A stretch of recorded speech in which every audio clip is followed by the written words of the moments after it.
ഋതു ആരും മോശമായിട്ട് പെരുമാറിയില്ലെന്ന്. ആണോ? എന്നാ അതും കൂടി ഞാനങ്ങ് തീർത്തേക്കാം.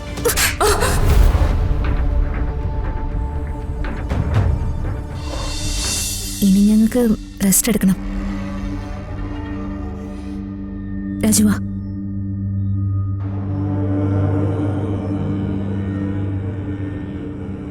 എന്നാൽ ഈ പിള്ളേർക്ക് ഇതെന്താ?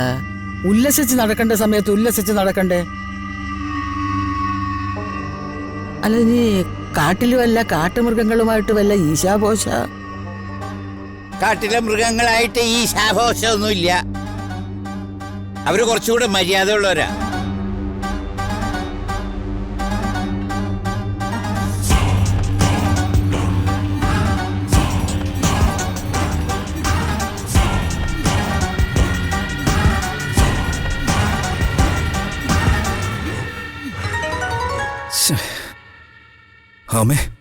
എടാ, കൊല്ലുവന്ന് വീരവാദം മുഴക്കിയിട്ട് നീ എന്തെടുക്കുവായിരുന്നടാ?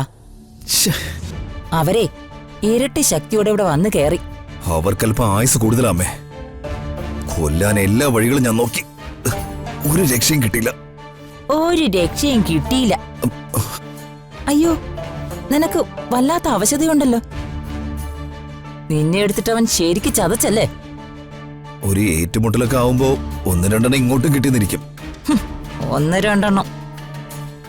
എടാ, പോയി വല്ല തിരുമൽ വൈദ്യശാലയിലും പോയിരിക്കെ. ഇടികൊണ്ടവന് മിണ്ടാൻ പോലും വയ്യ. ശരീരമൊക്കെ ചീർത്തു വരും. ചെല്ല്.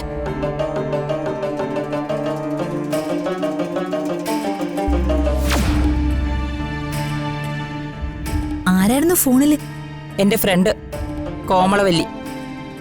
അമ്മായിക്ക് ഇവിടെ സുഖം തന്നെ അല്ലായിരുന്നോ?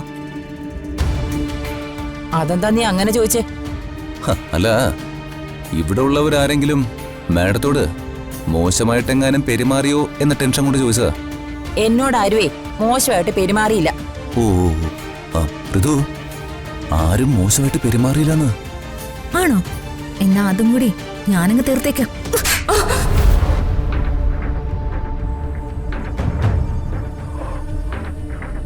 വേണ്ട,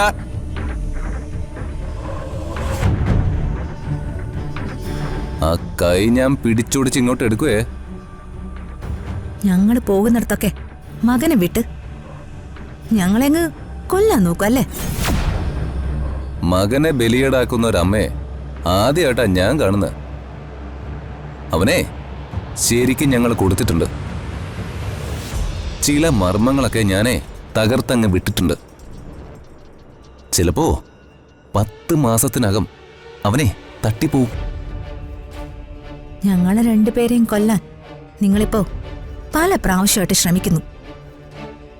തിരിച്ച് നിങ്ങളോടിതിന് പകരം ചോദിക്കാൻ ഞങ്ങൾക്ക് അറിയാൻ പാടില്ലാഞ്ഞിട്ടൊന്നും അല്ല.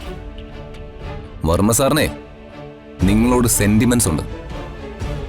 ആ ഒരു ഒറ്റ കാര്യം മാത്രം ഓർത്തിട്ടാ ഞാൻ നിങ്ങളോട് ക്ഷമിക്കുന്ന. നീയൊന്നുവേ എന്നോടൊരു പുല്ലും ചോദിക്കില്ലടാ. എന്റെ ശത്രുക്കൾ ആരാണെങ്കിലും അവരെ ഞാൻ ഒന്നൊന്നായിട്ട് ഇല്ലാതെയാക്കും. എന്നിട്ടേ ഈ അംബിക വർമ്മ അടങ്ങും. വെല്ലുവിളിയൊന്നും വേണ്ട അംബികെ. നിങ്ങളിപ്പോഴത്തെ ഒരു ക്രിമിനലായി മാറാനൊന്നുമല്ല എന്നെ രാജുവിനെ ഞങ്ങളുടെ പേരൻസ് വളർത്തിയത്. നല്ല മനുഷ്യരായി മറ്റുള്ളവർക്ക് വെളിച്ചമായിട്ട് ജീവിക്കാനാ. പക്ഷെ നിങ്ങൾ ഇനിയും ഈ പകയും പ്രതികാരവും നിർത്താൻ ഉദ്ദേശമില്ലെങ്കിൽ ചോര കണ്ടേ ഈ കളി തീരൂ. അജ്ഞാതന്റെ വെടിയേറ്റ് അംബികാവർമ്മയും ദീപക്കും കൊല്ലപ്പെട്ടു എന്നൊരു വാർത്ത ടിവിയിലും പത്രത്തിലും വരാതെ നോക്കിയ നിങ്ങക്ക് കൊള്ളാം. അല്ലെങ്കിൽ തെരുവിലായിരിക്കും അന്ത്യം. ഓർമ്മിച്ചോ? ഋതു വാ.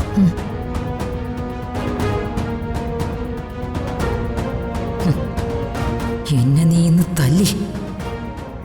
നിന്നെ എന്ത് ചെയ്യണോന്ന് ഞാൻ കാണിച്ചു തരാം.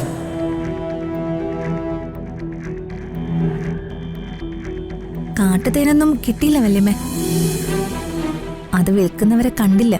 ഓ, അതൊന്നും സാരമില്ല. ഇനിയിപ്പൊ കാട്ടുതേൻ കുടിച്ചില്ലെന്ന് വെച്ച് ഞാൻ ചാവാനൊന്നും പോകുന്നില്ല. ഓ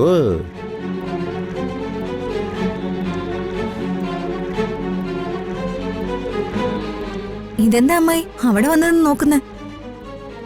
ഇവിടെ രഹസ്യമൊന്നുമില്ല. ഇങ്ങോട്ട് വന്നേ.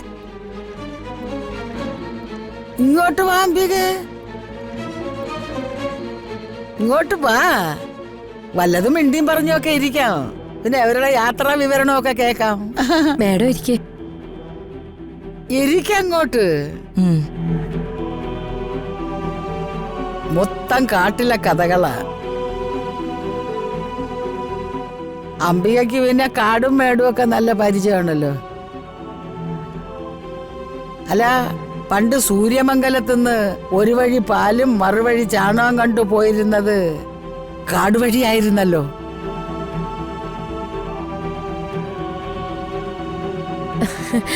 മോളെ, കാട്ടുമൃഗങ്ങളെ വല്ലതും കണ്ടോ? ആ ഞങ്ങള് താമസിച്ചിരുന്ന ബ്രിട്ടീഷ് ബംഗ്ലാവിന്റെ പുറത്തു തന്നെ ഉണ്ടായിരുന്നു 3 എണ്ണം. അയ്യോ മോളെ, പുലിയോ മറ്റാണോ? ഏയ്, ഈ കാട്ടു പട്ടികളെന്നൊക്കെ കേട്ടിട്ടില്ലേ? ചെന്നായ. ഹോ, ഇത്രയും വൃത്തികെട്ട ഒരു ജന്തു പിടിക്കുന്നിടം കടിച്ചു കയറി തിന്നും. കൊന്നു തിന്നാനുള്ള ക്ഷമയൊന്നും ഇല്ല. ഓ, എന്തൊരു മാരണമാണെന്ന് അറിയാമോ ഈ ജന്തു? ജയന്റെ അമ്മയ്ക്ക് ചെന്നായ പരിചയമുണ്ടോ? ഞാൻ ഒറ്റയ്ക്ക് നേരിട്ടിട്ടുണ്ടൊരു ചെന്നായെ. ഓ, പണ്ട് ഞാൻ മസനഗുഡി വഴി ഊട്ടിക്ക് പോകും. താത്ത പിന്നെ പറയാമേ. മോളെ, ചെന്നായിക്കോട്ടെ നിങ്ങളെ ഉപദ്രവിക്കുകയെല്ലാം ചെയ്തോ? പിന്നെ ഉപദ്രവിച്ചു വന്നോ? രാജു ഉരുളം കമ്പിയെടുത്ത എല്ലാത്തിനെയും കൈകാര്യം ചെയ്തത്. ആ കൂട്ടത്തില് ഒരു വൃത്തികെട്ട ചെന്നായ ഉണ്ടായിരുന്നു. അതിന്റെ അടിവയറ് നോക്കി ഞാനൊരു കീറ് കൊടുത്തു. അതെ, മിക്കവാറും ക്ഷയരോഗം വന്ന് ചാവും. അംബിക എന്താ കുപ്പി വിഴുങ്ങിയ മൂർഖം പാമ്പിനെ പോലെ ഇരിക്കുന്നത്? എന്തോ ഒരു തെകിട്ടല്.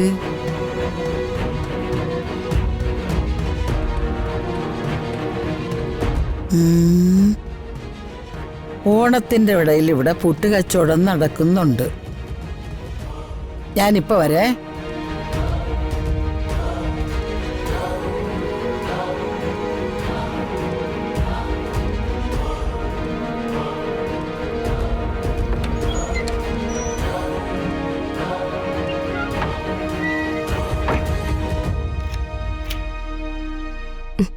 ജേട്ടാ, ജേട്ടാ, വാ, ആഹാരം കഴിക്കാം.